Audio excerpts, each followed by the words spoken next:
This episode of the Gold Blooded Podcast is brought to you by mybookie.ag, mybookie.ag. Use promo code GOLDBLOOD, one word, to match up to 100% of your initial deposit. 3rd and 3. We'll see a pickup sometime on the right side, possibly. Montana looking, throwing in the end zone.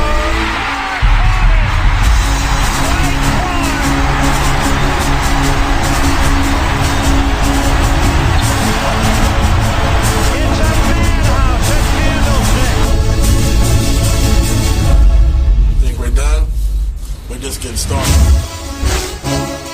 Young almost falls down, throws to the end zone.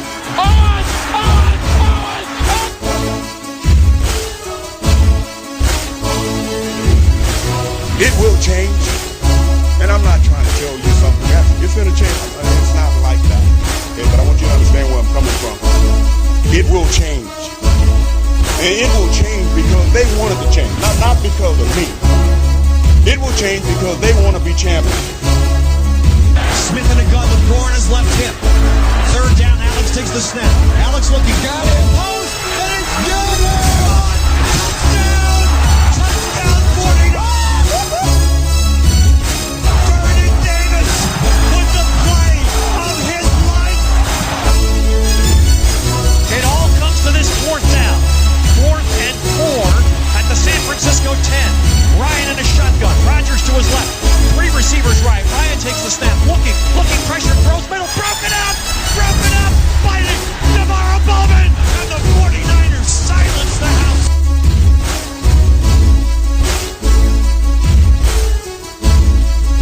Yo, what's up? Fuck sticks. Here we are. Spewing this shit. Fucking preseason.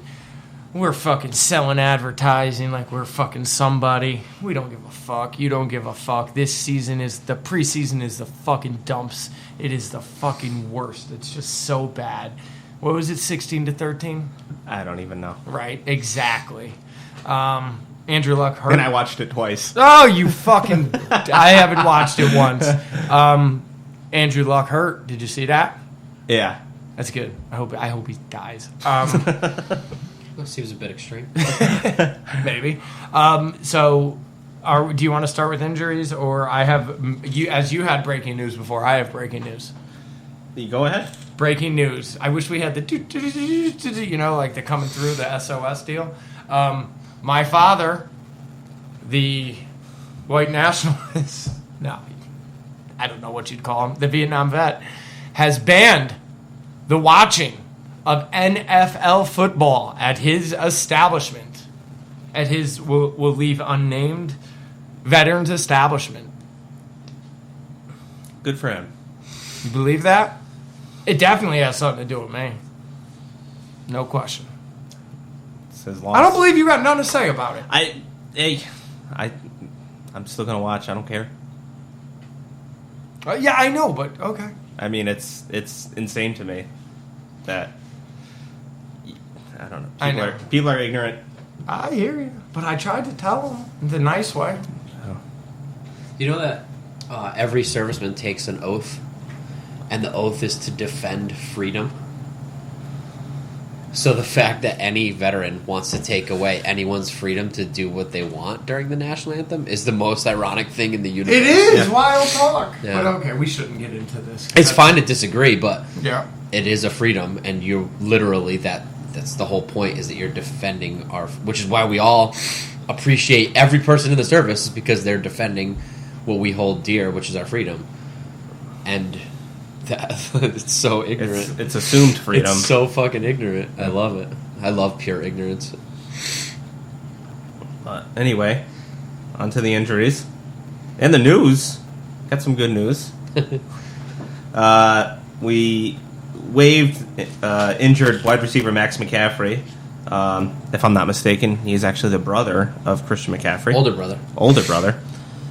But, I mean, I didn't think he didn't even have a chance making this roster. He's just pretty much a camp body. What that means, though, they waived him. If he clears waivers, then he becomes IR, or we have to reach an injury settlement with him. Okay. But if somebody claims him, then we're out. We're off the hook.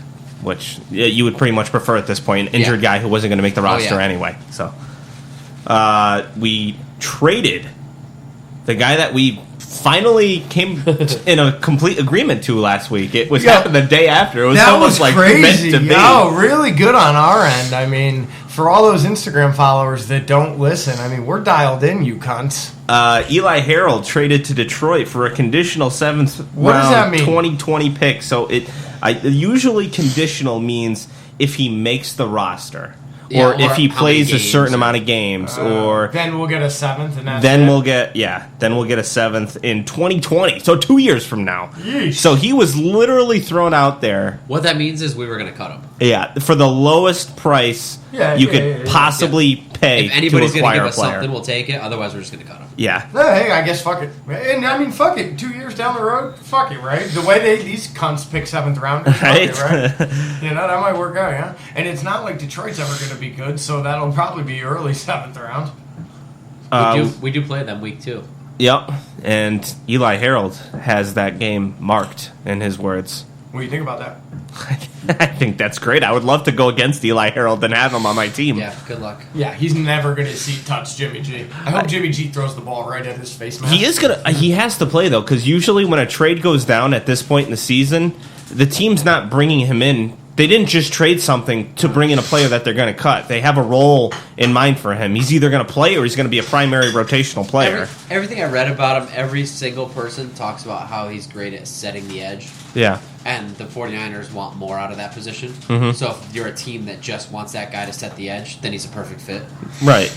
I mean, they obviously envision a role for him. He is going to play. How much, I don't know, but he is going to make the team. Otherwise, they wouldn't have traded for him. They just would have waited for us to cut him. Although I suppose they wouldn't know if we're going to cut him, but I digress. We signed running back Jaquan Gardner.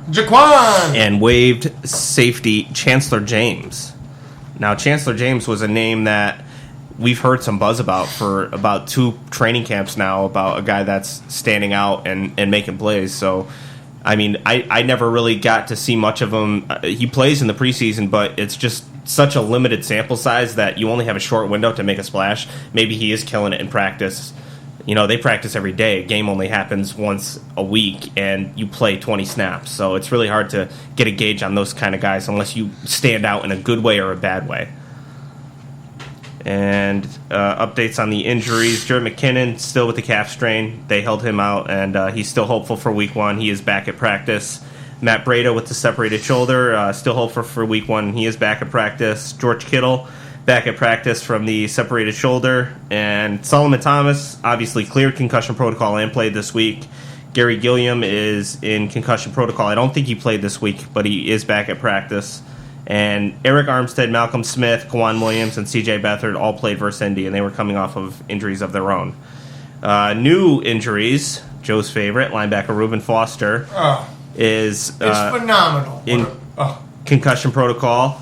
He's obviously going to clear it by the time he plays next anyway, because he's dealing with a 2-game suspension, so he is not going to play for 3 weeks regardless. Defensive back Jimmy Ward, another first-rounder that just can't stay healthy. A quad strain out this week, and he should be back for week 1. Wide receiver Aaron Burbridge, a trendy name on the roster bubble, competing with Richie James for that wide receiver spot for making the team. He is out this week, and he should be back for week 1 if he makes the roster. I don't know how you justifiably keep special teams Aaron Burbridge over wide receiver Richie James, but I suppose we could get into that later. And Dante Pettis suffered a knee bruise, and he is out this week, but he should be back for week 1. And you know who's not going to make the roster? It's Joe Williams. No, if anything, they're going to put him on IR. There's no way he's going to make the roster. But he can go to practice squad, yeah? Right. But he might get picked off the practice squad. I don't even think so at this point. Yeah, he hasn't. Right. Right. Last year, maybe. I'll stand on the table for the way he played last year training camp. Was the guy that I thought would. Yeah, somebody would really have to know him. But this year, what he's put on film, horrendous. So that is it for news and notes, I believe. Get into the offense. Go for it. So we could talk about Alfred Morris. We could talk about Alfred Morris. Offense. That was pretty much our offense. Wait a minute. I have a question about this because you watched it 14 times, yeah? Twice. Tell me about the C.J. Beathard run that I saw. That was like 100 yards. He played a lot better this week. What, did he have a really long run? A run of playing time or a drive? A run. Like, did he run with the ball the length of the field nearly? Like 50 yards? Did you saw that clip online, right? Somewhere, yeah. That was from last year's preseason. I didn't know. And it was a game. It was a game that was against the Chargers. Right. Yeah. And we're facing the Chargers this week, so it's That's like a pump up. See CJ do this to the Chargers again. No, he did not. He did not have a big run last week, but he did play better. I saw his stats. He looked like he did all right. Right? Well, yeah. Give me his stats. I mean, I don't have his stats. I got him. Do not look at preseason stats. But he did find Richie James on a deep crossing route, and Richie James once again making moves after the catch. He's got to make this roster. He's not clearing waivers. No way. At all. So you either keep Aaron Burbridge for his special teams ability and basically nothing at wide receiver, or you keep Richie James, who can actually play wide receiver. I mean, I understand that the special teams is the third facet of the game, but there's no way it outweighs the skill that he brings at the wide receiver position. Have to agree. And the fact that you're going to lose him. Burbridge, you're not going to lose, probably. Yeah, Burbridge, you're not going to lose. I mean, you could always activate him off the practice squad if one of the wide receivers goes down. Did you see about Teddy Bridgewater? I did see that. That was wild, yeah. I'm not surprised at all. So he's now a backup to Drew Brees? Yeah. They traded a third-round pick for him. The Jets got him for absolutely nothing. Really? What do you mean? They just signed him? He's a free agent. He was a free agent, and they basically paid him league minimum. Wow. For, a couple weeks service. Which tells me that there was no market for him in free agency. Yeah. And he comes in, and he ends up being the best quarterback on the Jets. Mm-hmm. And they trade him away. They're just completely sold on. Third rounder? Yeah, the Saints gave up a third rounder. You don't see that pick thrown around too often. Yeah, I hear you. Who was their backup prior? The Saints? I honestly couldn't even tell you. Yeah, all right. It's a guy that they had playing special teams as well. Come on. Yeah. Get out of here. Yeah. And they said that by doing this, it allows that guy to go to special teams and not play quarterback. So CJ Beathard. Okay, do you want the quarterback stats for this game? You want sure. to rattle them off? Okay. All right. Jimmy, Mike Hawk, bigger than the state of California, Garoppolo, was 9 for 19 for 135 yards, 7.1 yards an average, 1 sack for loss of a yard, with a rating of 71.2. CJ, Hillbilly Beathard, 7 for 8, 83 yards with a 10.4 average, 1 sack he took for a loss of 6, and his rating was 109.9. No one with a touchdown, though. Disappointing. With Nick Mullins there, 4 for 6 for 62 yards, 10.3 an average, 1 interception. That's sad to see. And he had a 61.1 rating. He also took a sack. So, I don't know. Do you think Mullins will end up making the waivers on the practice squad? Yeah. Because somebody else could pick him off the practice squad, right? If they Yeah, wanted somebody him. could. God, I'm all over the place. He had a great first night and an iffy second game and a very forgetful third game. He's a rookie? No, he was on the team all of last year on the practice squad. So I would be surprised if somebody used a waiver claim to get him. You know, using your waiver claim brings you back to the end of the list. So, like, if you, let's say that you're, like, 5th in the order, if you use your waiver claim on somebody, you go all the way to 32nd. I didn't know that. Is that how they consider taking someone off a practice squad, though? Yes. Really? Is he worth using our waiver claim on us and getting us put to the bottom of the card deck? Okay. Well, I mean, if you can't trade a third-round pick for Teddy Bridgewater, maybe you need a backup quarterback. I'd be surprised if anybody used their waiver claim on Nick Mullins. And Colin Kaepernick is still unemployed.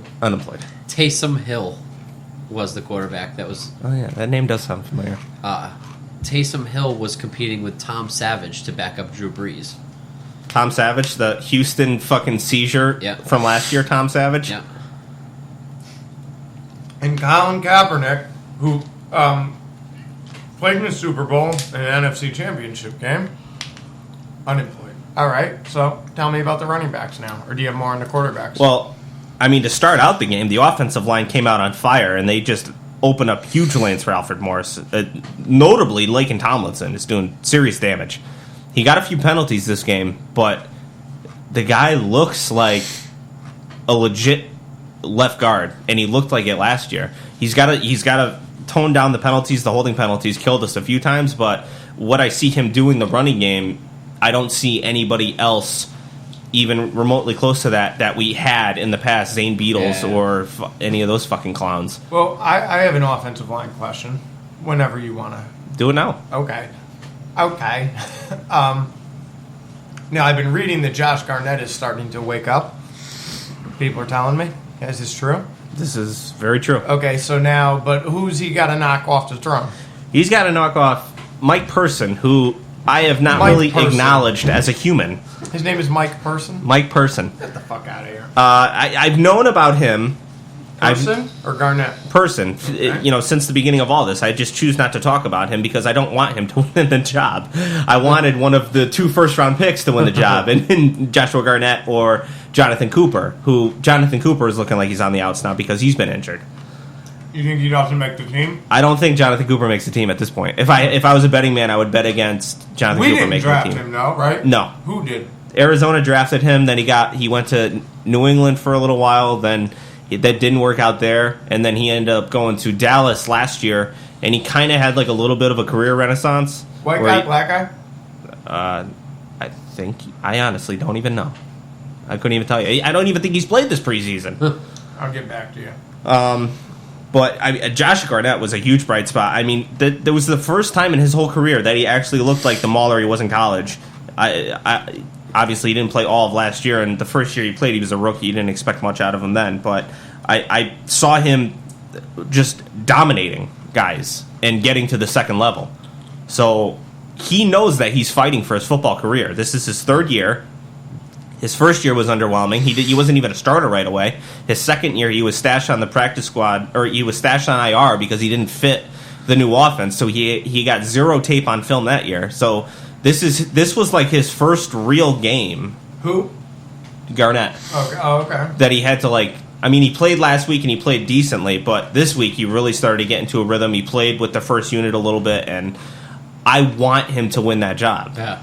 Over Mike fucking Person. Yeah, he's a guy. Josh Garnett is a guy that this Thursday night game actually matters for. Big time. And he is going to play. I would say that. Jonathan Cooper. And he should dominate because he's facing second-level players. Jonathan Cooper is a brother. So you know. You want to get a look up? Big guy. Looks really big. Looks like he eats lots of steaks. On the opening, drops were a huge theme in this game. You had Mostert drops a dump-off screen on the first drive, completely kills it. Selleck with a crucial drop on the 3rd down in the red zone. I mean, Selleck had a really bad game. Mostert's drop is a 6 to the house. Maybe, yeah. No doubter. I think no doubter. He's wide open. Are you talking about the one in the red zone? Yeah. That was Selleck. Mostert dropped a screen pass in our own territory. There was a third one then. Was there? They were both screen passes. Okay. There were 2 screen passes. Yeah, bad. one was to and Selleck. both were in the hands. Yeah. And Cole Hicatini, Jimmy Garoppolo could not have thrown a better, more perfectly placed, all-pro type of throw ball to Cole Hicatini on the seam route in the end zone. Who the fuck is Cole Hicatini? He's like our 3rd or 4th tight end. Hits him right in the hands. Yeah. Drops it. Yeah. Well, you want to know why he dropped it? Because his name's Cole Hicatini. Get the fuck out of here, guy. Who was the drop on 4th down, too? That was another tough one. Inside the 10. That was Kendrick Bourne. Okay. Yep, that was a 4th down attempt. You could argue that the ball could have been placed better, but that was an extremely catchable ball. Good enough to catch. On 4th down. Yeah. Let's guess what Cole Hicatini is going to be doing for work next month. Grocery shopping? Or not shopping. Grocery bagging? Gym teacher? No, I was... Car salesman? He's selling insurance. Selling insurance? All right. We'll follow up on that. Because he's probably got a college degree. Rob, or he's a personal trainer. You obviously watched the game at least. I only watched the first half. Okay, but did you watch it live or no? I think I had it on in the background live, but I couldn't really pay much attention to it because I was working. And then I watched the first half. Oh my god, that Colts broadcast was fucking punishing. Yeah, it's awful. I mean, we were dropping balls, and the Colts broadcasters were acting like their team did something. Yeah, it's brutal. It blows my mind. I'm like, is our broadcast like that? I haven't gotten a single 49ers broadcast for the preseason yet. I just want to let you know that during this game, as it started, I was having lunch with our social media guru, Michael Curran. So everybody that knows that knows us and knows the Instagram, I can now officially certify that Michael Curran is a fucking creep, just like us. So, yeah, get after it. Figure I should slip that in there. Absolutely. He's a big part of what's going on here and what we're going to do this season. Ah. I see a lot of rookie moments coming from Mike McGlinchey. He gets overpowered on a somewhat frequent basis, but it doesn't look so bad because, I mean, he has a knack for even when he gets blown up. For just his team. What? Nothing. Even when he gets blown up and completely overpowered, he still has a knack for staying in the way. So, like, he'll just get completely annihilated, but he's still Slows in your something way. down, yeah. White privilege. It's like a fat goalie. Yes. Like he's gonna block something just by chance. Right. But I see a lot of rookie moments coming this season from Mike McGlinchey where, like, we're going to be excited about him, but there's also going to be a game where he faces fucking Khalil Mack or J.J. Watt, and it's just going to be a theme the whole fucking game where you just cannot block him, and we're going to be like, oh, what the fuck? We spent our ninth... Yep. We spent our ninth... Cole Hicatini, I heard you. I'm sorry. We spent our ninth overall pick on this fucking right tackle who can't hold his own shit. There's gonna be growing pains with him, but he shows some good shit, but he does get overpowered a lot. I mean, him and Staley are like sucking each other's dick on social media and playing this fucking love boy shit. So, like, I hope that Joe Staley wouldn't be doing that if he didn't have the talent to be legit. You know what I mean? Oh, I believe in his talent. I'm just saying that... Yeah, in the future, he's going to be that guy, but this year he's not. This year he's not. No, and he may be at times this year, but he's not going to be all year. Yeah. He is a rookie. What I'm going to say about him, I think he's going to surprise you. Don't put too much weight into the preseason. He knows he's taking it easy, and Staley's telling him, don't kill yourself, guy. I'm telling you. Don't kill yourself for some shit that don't mean who gots. Every single game I ask myself, why can't Goodwin be an elite wide receiver in this league? Because ever since Jimmy Garoppolo took over, every single game that has been played with Jimmy Garoppolo, Marquise Goodwin has like a Pro Bowl moment. And the one in this game was the toe tap catch on the sideline where everybody and their fucking mother thought that was not inbounds. But it was. And it begs the question, like, what's lacking in him that would keep him from being an elite wide receiver? Is that the one that they rushed to the line to get the next snap off? Yeah. I don't think that was inbounds. When I went back and looked, as from what I could tell, he got them both in. I obviously didn't have the zoom. I would bet a lot of money that left foot was half out. He had 3 catches for 40 yards, average 13. I mean, even still, it's spectacular. It's a matter of centimeters. You know what I mean? He was targeted 4 times, so that's good. I mean, I'm open for opposing ideas, but aside from what? What's keeping him from being an elite wide receiver? He has the speed. He has the route running. He just needs to get more touches. He just he doesn't have the clout that a lot of guys come with. He was just an Olympian. I will love it if he becomes that guy. After the Bills fan told me he was garbage. I mean, he was pretty much a 1,000-yard receiver last year. He would have been had he not get concussed in that final game with dealing with Brian Hoyer and C.J. Beathard for over half the year. And I mean, he didn't even really get going himself until week 5. And all that shit. Other bullshit. Did he have 1,000 yards or just under? Right? Just under. Yeah, he definitely would have had it. Oh yeah. He probably would have won 75 catches for 1,200 yards and 5 touchdowns. I mean, even if you guys saw the Pierre Garçon catch and run that ended up going for like 50 yards, did you know that ball was intended for Marquise Goodwin? No.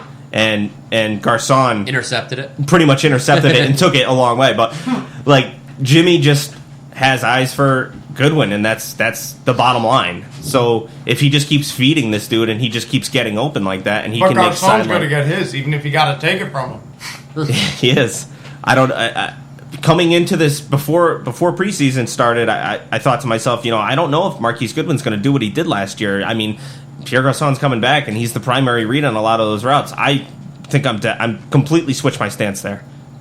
Goodwin's the guy. Agreed.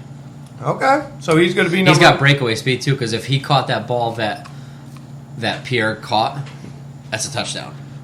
I mean, this Because of his speed. Pierre got ran down by defensive backs. 100%. But Goodwin doesn't. He was not gone even to the close. house. This fan base has been pining for that stud elite wide receiver ever since Terrell Owens. We thought Crabtree was going to be that guy. He never quite got to that level. And it's always just kind of like been this taboo topic, like, we don't talk about our wide receivers. But how great would it be if our next elite wide receiver is this dude that Someone else's nobody garbage. really fucking cared about? I think he Buffalo gave him up for nothing. I think he's definitely set up to have a huge year. I think he could have 1,500. What did we get him for from Buffalo? A 4th round pick? We didn't. A fifth? We got him in No? free agency. Oh, he was was a it? free agent. I thought we traded. No, he was on the market. That's cool. Oh yeah, because we signed him cheap to the 2-year deal, right? And then we re-upped him this Yeah. year. Yeah. Yeah, they did right by him this year. Now it's looking extremely team friendly, even still with the pay raise. So So the thing that we got to do here, right? So we'll do it after the offense, right? sure, How much longer you got in the offense? not much more. Let me just go through here. You finish up. I'm gonna go bring the rig out here. Jimmy, before the first half ended, he was clearly getting frustrated on the fact that we haven't scored a touchdown yet. And we're in the red zone, and on back-to-back throws, he clearly starts trying to force the ball, and both of them were almost intercepted. The second one was an interception. Yes, 100%. Any other player in the NFL intercepts that ball. That was the first time. The first one was a great play. Yeah. The second one was an interception. That was the first time that I ever deliberately saw Jimmy Garoppolo try and force a ball where he shouldn't have forced it. He's going to be a bit of a gunslinger. Yeah. He's going to do that. I'll take that extreme over the other one. 100%. We've lived in conservative mode where don't give up a turnover, and that comes with never scoring touchdowns.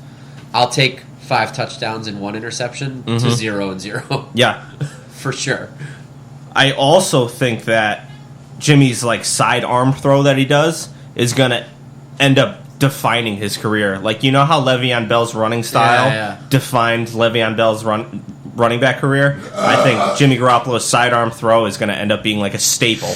That's who he is. That's what he's known for, that sidearm throw. Because it's very unusual to see. I've never seen a quarterback do it with at a consistent basis that he does it, that he can literally throw it around defenders' arms accurately and with zip on it still. Brett Favre had a move like that, right? You remember that, Rob? He had that kind of... Yeah, they're similar and the same with the gunslinger aspect. Yeah. Too, where they're going to throw some wild picks that blow your mind. But, yeah, that's pretty much all I got for the offense. You left out I believe, the biggest part of our offense from last weekend. Obviously. Alfred Morris. Yep.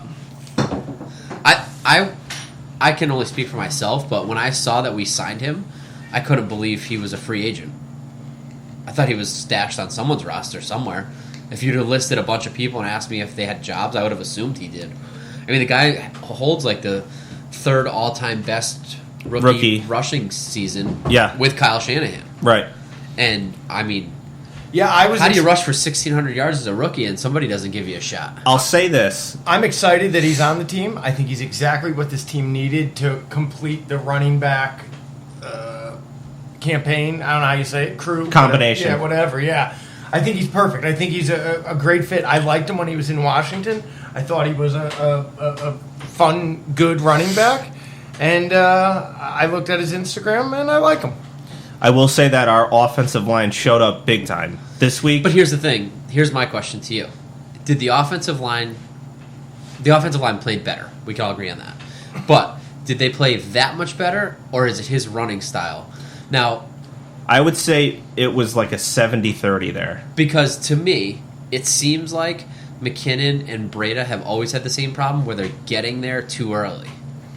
The blocks haven't developed, the lanes haven't opened.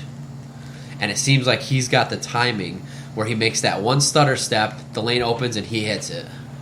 Yeah, it's hard to tell unless you can see them side by side, which you can never see 2 running backs side by side. But just based on watching it, when I watched McKinnon in that first game, if you look at our offensive line, they're all still pretty much in the same space. Nobody got to the second level yet. Nobody's mauled their dude yet. So you don't really know, like, did he get there too soon, or is the offensive line not quite there yet? And your question is whether it was the offensive line playing that much better, or was it his running style? I would say it's a 70-30 split. 70% it being the offensive line played light years better than they did in the first 2 games. 30% his running style is different, and I think it is a compliment to this team.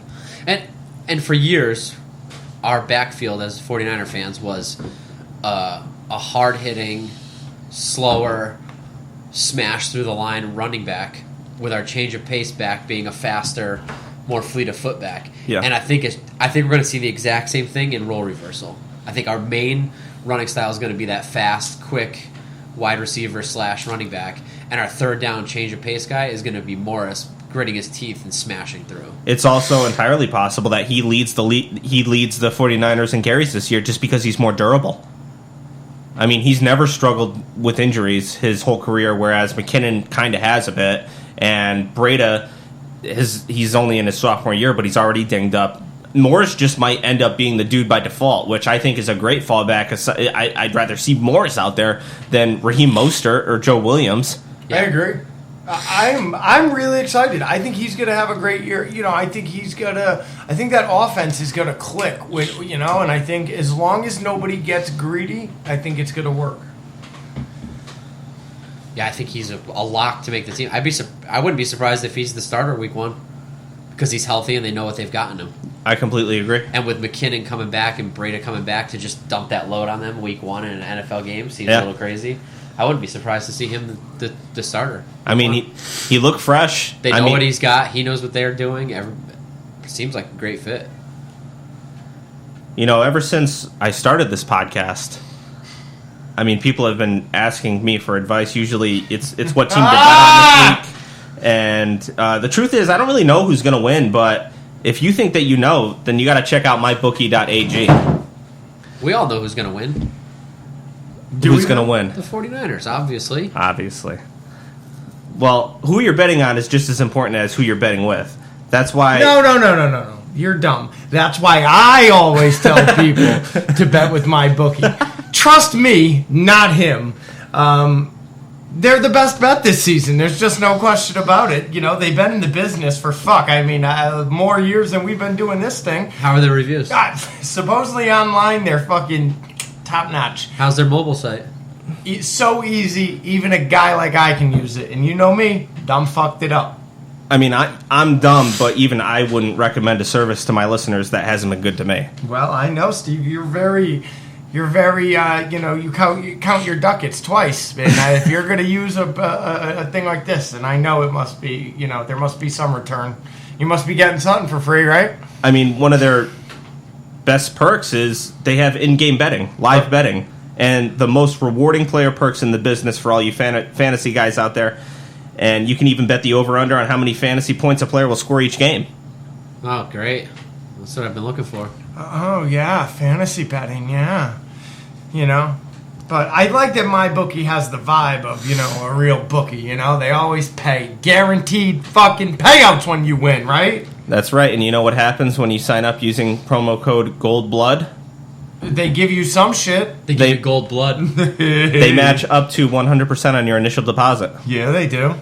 I know you wouldn't do it if they didn't give you something. Up to 100%? Up to 100%. So it's like a surprise? Like, we're only covering 1%. It's like, there's like tiers. Yeah, there's tiers. The more you... So this says we'll match your deposit dollar for dollar. Right. But That's dollar for dollar. That means if you put in $1, they put in $1. If you put in 1 million, they put in 1 million. That's what dollar for dollar means. Listen, cunt, there's limits. That's not what it says here. Okay, well then what are you breaking my balls for? I don't know. Just go there. You play, you win, you get paid. What's the promo code? I don't know. Gold blood. Gold blood. Basically, here, let's put it real simply. If you're gonna go online and bet, use mybookie.ag and use our promo code. Help us out. Help us out. Help us out. If you're going to bet anyways, help us out. You're going to get a little something, a little more cash, a little more ducats. And if you fucking pick a winner, you're going to get more ducats back. It's as simple as that. And if you pick the Niners, I don't want to tell you what to do because I would never bet on my team, but you're going to win. Especially against the spread.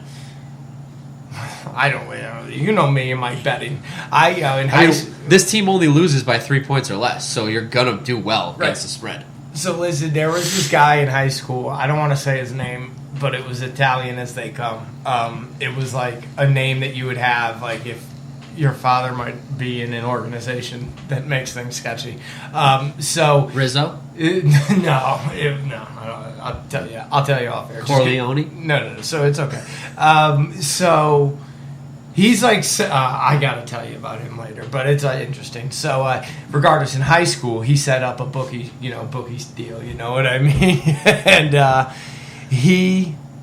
I lost every fucking bet I took. Every bet. And I always had to pay him. And I had no money. And I always got it over my head every fucking time. You know what I mean? Sounds so out of character for you. I know. I learned real quick not to fucking...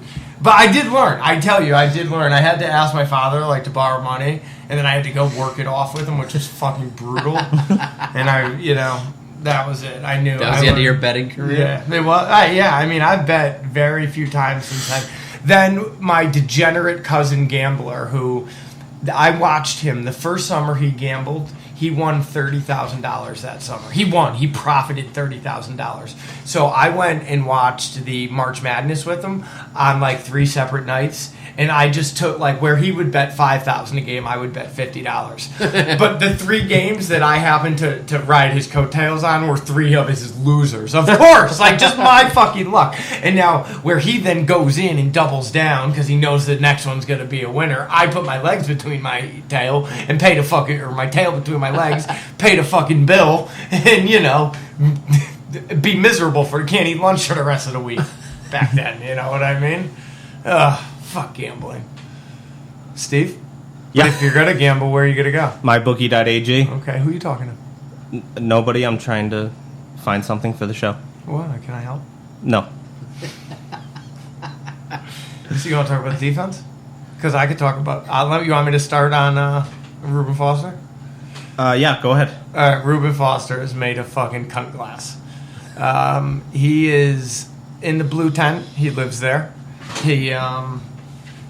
I think that I would think that he's going to end up playing 10 or less games this year. And if that's the case, I might fight him and shave his head. I mean, yeah, it just seems like one thing after another. I mean, I hear you. He plays hard, okay, dude. But there's been a lot of men that have came before him that have played hard that didn't end up in the blue tent every other play. I don't think it's hard. I think it's reckless. He's 100% reckless. There's plenty of guys that play hard. Okay, well, reckless. I would say that. But reckless is not good. At No, this point. I agree. Okay. Yeah, clearly, I think that's his problem. Yeah, I don't think we should. He's not soft. He's not scared. He's not. No, he's I too hear you. confident. Right. He's going in too hard. Usually, Navarro Bowman played hard. Right. Navarro Bowman didn't play reckless. Usually, we would applaud someone for being reckless in life. You know what Well, I mean? I think the last linebacker we saw that we would consider reckless was Baby Arms. Yeah, he was really reckless. He was reckless, but he was durable too. Yeah. And you have to be durable if you're going to play reckless. But okay. And that's not Reuben Foster. Let's talk about this. How did he? I mean, I know it was a hard hit, but who put him into concussion protocol? Why does he even say anything? You can't do that anymore. It doesn't work that way, Joe. You can't just roll your eyes back in the head, get up wobbly, and keep playing. There's literally people whose salary is paid to watch you and say that guy has a concussion and pull you off the field. And I'm pretty sure he was laid out on his back pretty stiff at one point. Okay. I don't think there was any hiding it. Maybe you're right. And no, definitely. It's not like the old days where they would just literally wake you up and put you back in the game. Use a smelling salt. There's literally someone at the field watching the game to see if someone looks concussed to pull them out of the game. Remember when Tomer hit me with the smelling salt? Oh. I mean, is it more annoying to you the fact that it just keeps happening, but he keeps coming back, but it keeps happening and he keeps coming back, as opposed to Eric Armstead happens once, he's gone for fucking 12 games. Yeah, I don't know which is worse. Yeah, I mean, I get frustrated with that too, but I think because it happens, you see it all the time. You see it all the time. I love that you're more frustrated with him than Jimmy Ward. Because you know what my thing with Jimmy Ward is? I I don't have any faith in him. What is he an early round pick? Yeah, first rounder. Bro, get the fuck out of here. It's such a joke. It's a joke. I mean, I just don't. Our defense is literally all first round picks. It's crazy. Yeah, But they're all first round. But I don't see Jimmy Ward Armstead, being Buckner, here at all. Solomon. Thomas. Who picked Jimmy Ward? Balky. Jimmy Ward. He's gone. He's gone. By the end of this year, he's gone. One way or the other. Yeah, this is his 5th year, so. Yeah, he's not coming back. I hope he broke his leg. At the beginning of the game, I wrote down, I took a few notes, and I wrote down that Witherspoon was flashing. He had a couple of huge pass breakups, and he was all over the place. And then he had a penalty. Did he have a penalty? I forget what he had that kind of softened me up a little to him, but in the beginning, I was super hype on him. He's looking much more confident out there. I said that last week. I mean, sometimes he looks like a savvy veteran. I mean, he undercuts T.Y. Hilton on a slant, and he has the length to just barely get like a finger on the ball to knock it off track. So it ended up being a pass breakup. I mean, my feelings on him making big strides in his second year is the exact opposite of what the feelings I had about Rashard Robinson. Yeah. Whereas, like, if you guys remember, after Rashard Robinson's rookie year, half of this fan base was ready to anoint him the king of the castle, our Lord and Savior. I had my reservations about Rashard Robinson, but I feel the exact opposite about Witherspoon. I really think that this year you're going to see that second-year jump that people always talk about. And playing with Sherman's only going to help. Yeah, it already has. Yeah. You could tell just by... Even the quarterbacks are going to throw more at him. He's going to get more opportunity. And I mean, that you might see more flags because if you guys recall, what pissed us off the most about playing Seattle is that they literally held you on every single play, but their attitude is... They're not going to call it. They're not going to call it on every single play. You're just not going to get any passes whatsoever through. So, I mean, you're probably going to see an uptick in penalties if they play with that kind of style. But I mean, it's hard to deny that it didn't work. The NFL season is going to see, and everybody's going to be penalized. It's going to be a joke this year. It's going to be frustrating. We're going to get mad. You're going to throw a shoe at your TV. Yeah, I hate that. You're going to call the refs. Your child is going to learn bad words this year. And I mean, I understand that the calls go both ways, but like, I'm such a firm believer in justice and things that are fair and the right thing, making the right call. I don't care how long it fucking takes you. I don't care if it takes you 15 minutes of discussing it. Just get the fucking call right, so that way the right team can win the game. Well, here's a better idea. If you're not 100% positive, just don't make the call. Exactly. I'd rather make it under review after. I'd rather be pissed about a missed call than a wrong call. Yes, 100%. You going to force your child to sit with you this year and watch the games? What, my kid? Yeah. Well, I don't think my kid has sat for a minute anywhere in his whole life. you're not going to tie him down? You'd have to. Toothpick The his kid eyes is and all over the place. All right. Well, hey, I don't know. Richard Sherman targeted one time. Pass breakup. Well, that's how he rolled up in Seattle, right? Yeah. Yeah, whether you're breaking up or they're not throwing them, you're winning. Yeah. Right, yeah. Because up in Seattle, they would never throw his way, right? Wasn't that the whole thing? Yeah. That was the big boo-hoo about him? And the big talk about the breakup was that he broke on the route before the receiver broke on the route. Like he knew. Down and distance, wide receiver, quarterback, like all the... Well, you know what they say. He's such a smart... How'd he get so smart? They went to Stanford. Oh, there you go. You know, it's a really good college from what there they you say. go. I guess a lot of white people go there, you know? He was, yeah. But they were saying like he ran like he was running the route and the receiver was playing defense. I heard that before I watched And the second didn't- time. yeah, I did closely. confirm it. That did happen. He broke on the ball before the receiver broke on the ball. It's wild, right? If you saw Experience, that's all experience. If you saw baby arms in a bar, would you try to fight him? Baby arms? Yeah. No. Why would I try to fight him? For fucking ditching us. Are you kidding me? Why That's would fucking high and dry. Why All the would potential I? in the world. This is the difference between you and I as fans. Why would I try to fight him? Why? I mean, yeah. It wouldn't be wise either way. I mean, Why? he still was an NFL football player. He was. He's still going to crush either of you in seconds flat. You're gonna help. But there's a good reason to. Fuck you. You're gonna help. No, I'm not. You're gonna hit him with your fucking. Not thing. baby. Yeah, I might run. him We're over so with a car, far but I'm not removed from trying that to at this fist fight him. point that I don't even care What anymore. about Kyle Williams? Kyle Williams? Yeah. Oh, I have a hard time letting that one go. Yeah. Real hard time letting that one go. I think I'd go about that a different route. Then maybe try to have sex with his wife, or turn his son gay when he comes of age. Well, whatever you throw at him, he wasn't going to catch it. So Yeah. Except a cock. On the second defensive play, Fred Warner screams through the trenches, untouched, and delivers tackle for loss. I think Fred Warner is going to shock the fuck out of you. And I think Fred Warner... He already has. He's think already exceeded my expectations. Fred Warner is going to make us not give a single shit about 5'7" and his nonsense. confirm or deny, Fred 5'7". Warner starts at the Mike linebacker position. I'm Game confirming. 1. Confirming. I don't know anything about it. I think he's going to start. Where's Malcolm Smith play? On the Will, and And then when Ruben comes back, I think Malcolm Smith's out, and then he's going to be back in when Foster goes down again. they say that Malcolm Smith has the ability to play the Sam, which is what Eli Harold was doing, if I'm not mistaken. Correct? He was. So there's an opportunity there. Yeah. But then you get into do we substitute Cassius Marsh, who can rush the passer much more effectively than Malcolm Smith, who might be a little bit better against the run Yeah, or so in it's probably coverage. going to be a plantation of what we think the down and distance. Yeah, definitely. Which one of them is out there? But But chances are, if Foster were to stay healthy, that it's Malcolm Smith calling the plays, Fred Warner playing the mic, running the defense, telling everybody where to go, and Reuben Foster playing the will all over the field doing his thing. I think Fred not Warner bad. is my dude. I Yeah. think he's like my dude. Okay. Might get a jersey. I'm sure I can get a jersey over Jimmy Garoppolo. I'm sure it's easier to get a stitched Fred Warner jersey than it is a fucking Jimmy Garoppolo. No, I don't think they've made any. Ah. That's what makes it so frustrating. Week one is approaching. You guys aren't going to have Garoppolo jerseys. If you saw Solomon Thomas's kind of sack on Andrew Luck on the first drive, it looked so funny because he just pretty much just demolished the dude in front of him, and he got past him. But watching it live, it looked like he just chest bumped into Luck instead of tackling him. Where when I went back on the second watch, I saw his arm was being literally held back. That was a hold all day long. And Solomon Thomas couldn't dip and tackle, so he just ran into him, and he didn't end up getting him down. But Buckner and Atauchu ended up getting there to clean up the sack.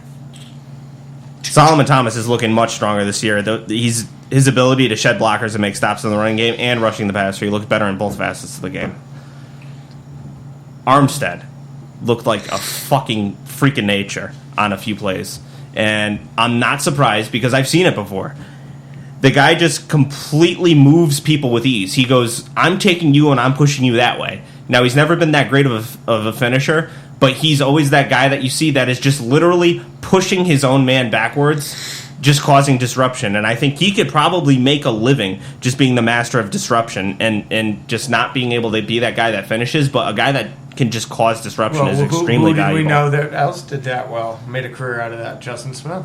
Justin Smith. But he's got to accept that role. Just the fact that Armstead might draw some double teams is good enough for me. Yeah. Because that frees up Buckner. I think Justin Smith should come in and have a chat with him and be like, listen, guy, you want to be all pro? Do it this way.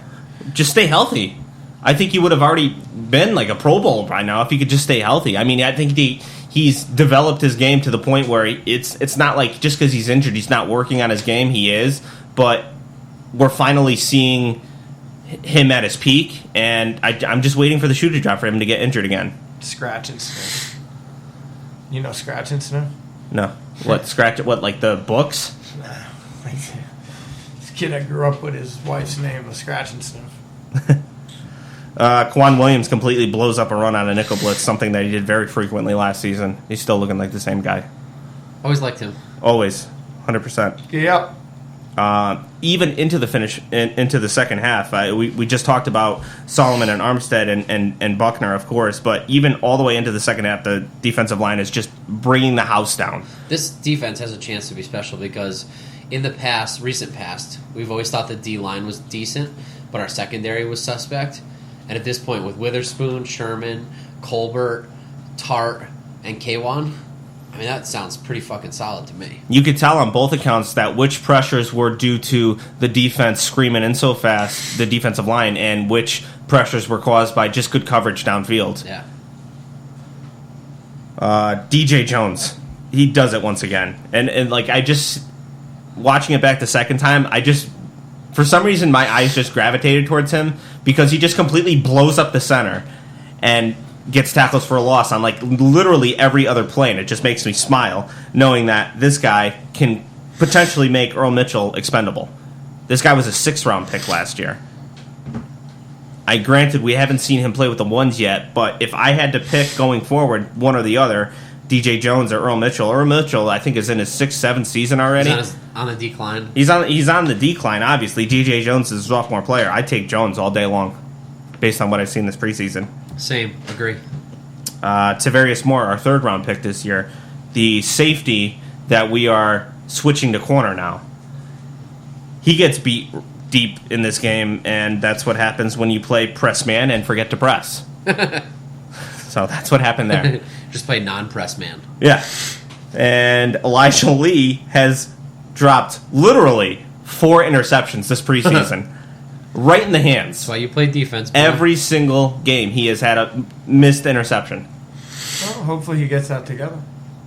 That's all I got for the defense. I only got one thing on the special teams this week, and it's Dante Pettis again. He once again gets about 10 more yards than he's supposed to get. Yeah, so what I'm saying is I don't think it's going to be a big deal that the other guy you were talking about, Burbridge, was that who you were saying? Mm-hmm. Fuck him. Let him go. We don't need him. I agree.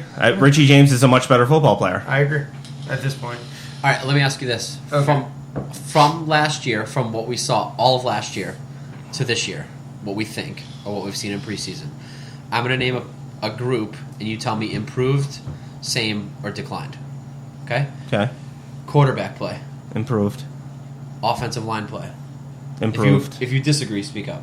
Well, I mean, I'd say the quarterback's the same as it was at the end of the year. I'm saying for the year. Oh, okay. Yeah. I guess So it's improved. looking at having Jimmy G for the whole year Yeah, as that's- opposed to having Hoyer and Jimmy G, that's Yeah, improvement. that's improved, absolutely. So offensive line, you said improvement. Wide receiver group. Improvement. Because of who's throwing to him, Yep. if nothing else. Yeah. Okay. Running back group.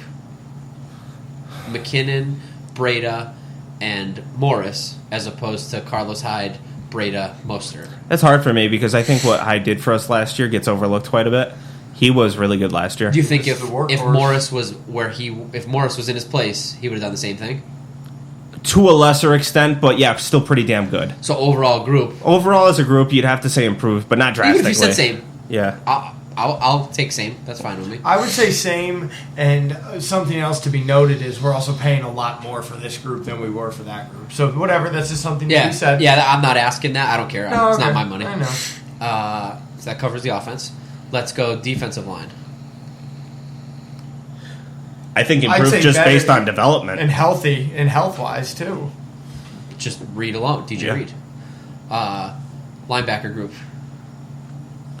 Improvement. It's got to be an improvement because last year we had Brock Coyle out there. Navarro Bowman had lost the step. Reuben Foster was out for half the season, and we didn't have Fred Warner. Has he found a team yet? And we got rid of Eli Harold. Secondary. Improved. So everything across the board. On paper, yeah. I don't Wait. think the regular season is going No, to of yield course, that doesn't mean result. anything. It never does. But yes, But even if you just going into the season, yeah, then it's even more improved because we counted Jimmy G as part of the equation at quarterback. and Exactly. Some of those guys. Yeah. So going into the season, way improved. So at least John Lynch is doing his job. yeah. At the very least. If the roster and all the position groups are better than they were last year, then John Lynch has earned his position. And the coaches. I mean, when you're seeing second-year jumps from guys like Akello Witherspoon Yeah. and guys like Solomon Thomas, That's Saleh and his guys. Yeah. And Shanahan and And his Shanahan guys. as well, yeah. Just everybody's Yeah. simpatico, 100%. Well, Saleh's not there if it's not for Shanahan and Lynch. Yeah. For sure. It all it's a pyramid. All right, so let's say a couple things here. People can email us at goldbloodedpodcast@gmail.com. Email us. Tell us anything you want about this upcoming season. We'll read it. You could leave the voicemails. We like those too. You could email voicemails so you could hear yourself because we play everything. Say some racist shit. We'll play it. Fuck it. We don't care. Bury yourself. Fuck it. Also, we're asking for a little something on top of the money. Go and leave a review. Let's get some steam built up for us, you cunts, before this season starts, you know? So, everybody, however you listen, iTunes, Podbean, Stitcher. I don't know what some of the other things are. Tin can to a string. Right. Whatever. Ham radio. The CB. One of those CBs with a big antenna on the roof that all the neighbors hate because they can't watch TV. Right. Discman. Maybe. Discman. Yeah, I was just saying maybe if somebody burns you a copy on a DVD or CD. Cassette player. Yeah, whatever record, whatever you got, 8-track, whatever it is, however you find us. Maybe the guy from Sweden finally found us. Victrola. Right, go to them, find out. They get everybody nowadays. Illegal stream on Reddit. Right, that's it. Everybody's got a review section somewhere. So Vimeo. however we reach you, Facebook, I don't know if we're YouTube. there. Go to that review and say the Gold Blooded podcast is fucking phenomenal. They're great. They tickle my pickle. The whole deal. Bootleg copies bought at a flea market. But then go back to the guy at the flea market and leave a review. That's what we're asking for. That's your opinion. I don't care if you leave any reviews. Just give us money in the Patreon. Thanks. Well, yes, Patreon too. Steve, give him the date and address. Date.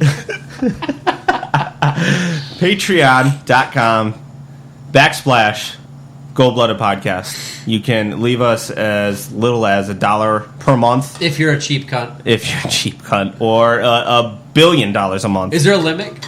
There is no limit. That you can literally leave us $1 billion a month? I don't know. There probably is a limit. I don't have. I cannot. If they're confirm taking a percentage, or there deny. is no fucking limit. Yeah, exactly. But if you do enjoy the show, most listeners, you'd like to give at least $100 a month. Right? Of course. Pretty much. That's what's right. We give our heart and soul. So what we're going to say is if enough people pay with the Patreon, we're going to take our wives out to San Francisco to see a game. So, you know what I mean? Send the money in. Or your wives. We'll take your wives out, too, if you want. We'll do that. We could all go together. We'll party.